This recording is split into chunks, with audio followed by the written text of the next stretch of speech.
Assalamualaikum warahmatullahi wabarakatuh. Perkenalkan, nama saya Raden Poppy Aprilia Dwi Puspita. Di sini juga ada Anissa dan Putri Fairuz Amalia. Kami dari kelompok 1 ingin mempresentasikan tentang sistem pakar diagnosa penyakit pencernaan.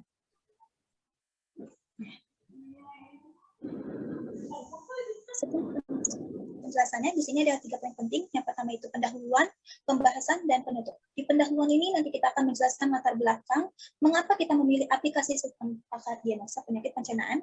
Nanti juga ada ruang lingkup masalah. Di pembahasan ini nanti kita akan menjelaskan tinjauan pemrograman secara garis besar. Nanti bakalan kita running di Visual Cut, hasilnya nanti akan muncul di output penyakit sistem pakar diagnosa pencernaan. Di penutup itu ada kesimpulan dan saran. Bab 1 itu pendahuluan. Nah, di pendahuluan ini ada beberapa poin penting. Yang pertama itu pengetahuan penyakit yang minim. Itu kayak penyakit-penyakit kayak muntah, diare, terus demam, terus juga ada minimnya tenaga medis. Coba kita lihat ke belakang waktu pas lagi zaman corona, lagi tinggi-tingginya, lagi genting-gentingnya gitu kan,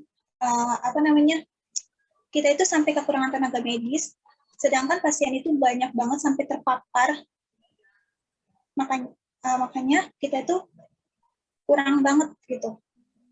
Terus biaya kesehatan mahal, ya biaya kesehatan itu semakin mahal, malah naik gitu, kalau nggak salah BPJS itu naik gitu kan. Prosedur kesehatan yang rumit, ya emang prosedur kesehatan itu sangat rumit. Tidak semua orang itu bisa mengakses kesehatan itu. Contohnya kayak gini, waktu itu ada ibu-ibu ke puskesmas, itu tuh susah banget untuk mengaksesnya gitu, sampai ditolak-tolak terus. Padahal dia sudah sakit parah banget gitu kan. Makanya kita membutuhkan aplikasi ini biar mudah diakses, biayanya murah, terus juga efektif dan efisien.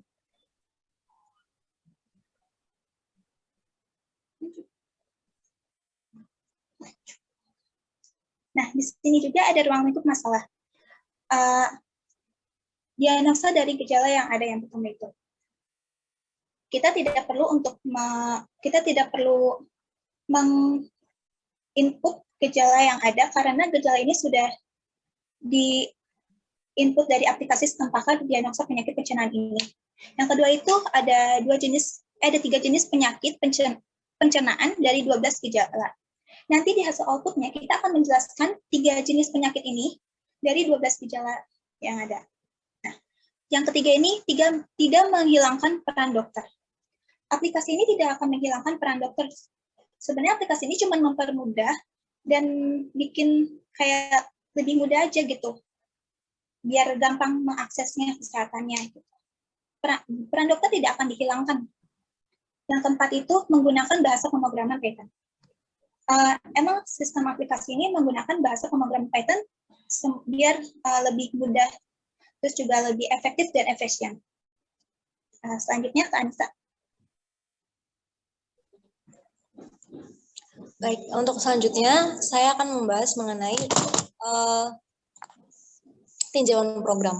Di tinjauan program ini, memang program ini itu dibangun untuk mendiagnosa penyakit pencernaan. Jadi memang program ini, aplikasi ini hanya untuk user yang mengalami penyakit pencernaan. Teknisnya, user hanya perlu menginput data pribadi seperti nama, usia, dan riwayat penyakit sebelumnya. Lalu, program akan menampilkan gejala-gejala yang mungkin dirasakan oleh user. Nah, user itu hanya perlu memilih apakah gejala itu dirasakan oleh user atau tidak. Lalu, aplikasi ini akan melakukan pemrosesan informasi dan pemanggilan data yang telah diprogram sebelumnya.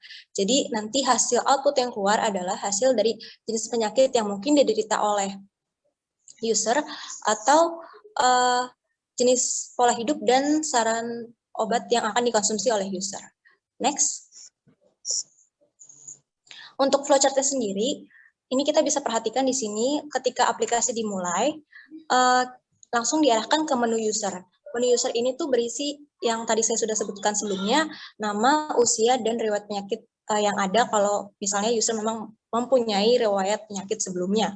Lalu, kalau user telah menginput manual, lalu akan diarahkan ke menu konsultasi. Di menu konsultasi ini tuh terdapat gejala-gejala awal yang mungkin lebih luas, seperti itu. Lalu kalau user sudah memilih gejala awal yang dirasakan, baru akan diarahkan ke menu gejala lanjutan. Di gejala lanjutan ini, gejala-gejalanya lebih spesifik ke penyakit tertentu, ke 3 jenis penyakit yang tadi sudah disebutkan sebelumnya. Lalu kalau misalnya user tidak mengalami gejala yang dirasakan di menu gejala lanjutan, maka akan diarahkan kembali ke menu konsultasi di menu gejala awal. Seperti itu. Lalu apabila user telah memilih di gejala lanjutan, gejala-gejala itu memang dirasakan oleh user, lalu akan diarahkan ke menu output, yaitu yang akan menampilkan hipotesa penyakit, jenis obat yang akan dikonsumsi oleh user, dan jenis pola hidup yang akan ditempuh oleh user, seperti itu. Apabila aplikasi ini sudah dilakukan sepenuhnya oleh user, maka aplikasi ini akan berakhir. Seperti itu. Selanjutnya, kita akan merunning aplikasi ini di Microsoft Visual Code. Boleh di-share?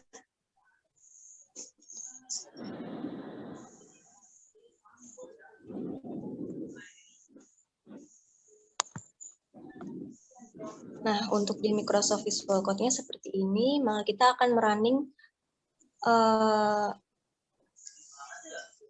kode program ini.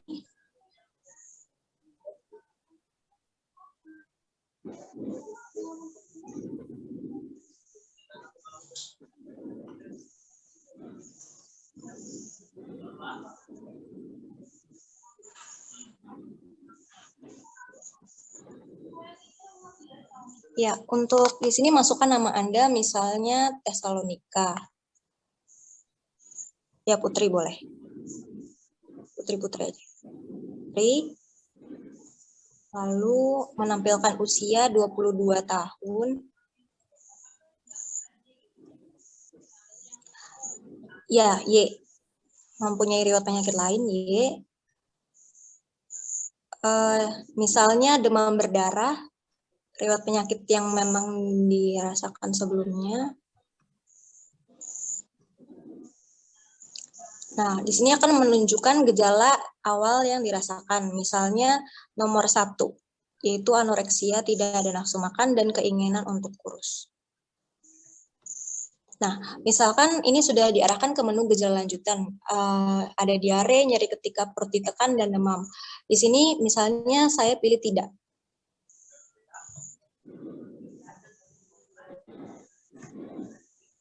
Nah, coba lagi, Y.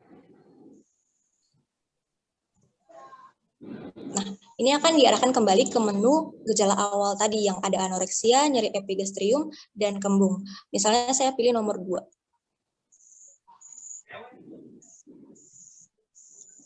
Nah, ini akan menunjukkan ke penyakit yang lain. Karena gejalanya beda daripada yang gejala sebelumnya, yaitu lidah terasa pahit, nyeri tidak enak di ulu hati, dan muntah darah. Misalnya saya pilih ya.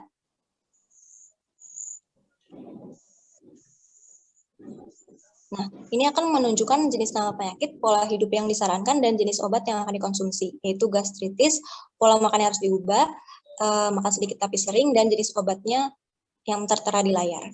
Nah, coba lagi, misalnya saya pilih T. Ya, dan aplikasi ini akan berakhir.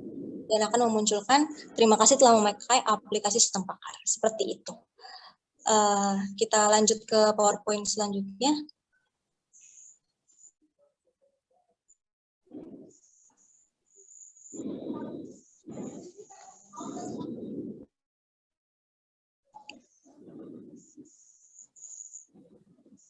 Nah, ya hasil outputnya kira-kira seperti yang tadi sudah di-running di Microsoft Visual Code. Seperti itu. Untuk kesimpulan penutup, maka akan dijelaskan oleh Putri.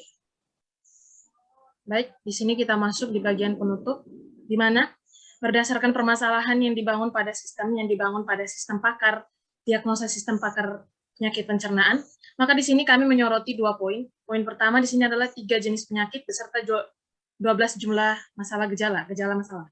Dan masing-masing penyakit mempunyai solusinya. Kemudian, poin kedua, yaitu dapat menciptakan suatu produk yang berguna bagi masyarakat. Baik, di mana kata masyarakat baik, di mana berguna bagi masyarakat, yaitu di mana sistem ini sendiri mempermudah arah jalur kita untuk berobat atau datang untuk konsultasi kepada dokter. Oke. Tanpa menghilangkan peran dokter itu sendiri seperti pembahasan di atas. Dan ada beberapa saran dari kami. Berdasarkan saran yang kami buat, sesuai dengan permasalahan diagnosa sistem penyakit pencernaan ini adalah, pertama, ada 2 poin di sini. Yang pertama saya sebutkan atau jelaskan, yaitu menambah informasi tentang detail gejala serta lebih banyak penyakit pencernaan untuk menambah pengetahuan. Sehingga laporan kami sini bisa kami simpulkan atau kami sarankan bahwa memang di sini mempunyai wawasan yang cukup membantu untuk menambah beberapa pengetahuan. Kemudian poin kedua, memperbanyak informasi rumah sakit, dokter, ataupun artikel-artikel mengenai penyakit saluran pencernaan. Ya, sudah jelas. Di sini informasinya sudah jelas, di mana memperbanyak literasi kita terhadap informasi rumah sakit, dokter, ataupun artikel-artikel mengenai penyakit saluran pencernaan. Dan menurut saya, sekian dari kelompok kami untuk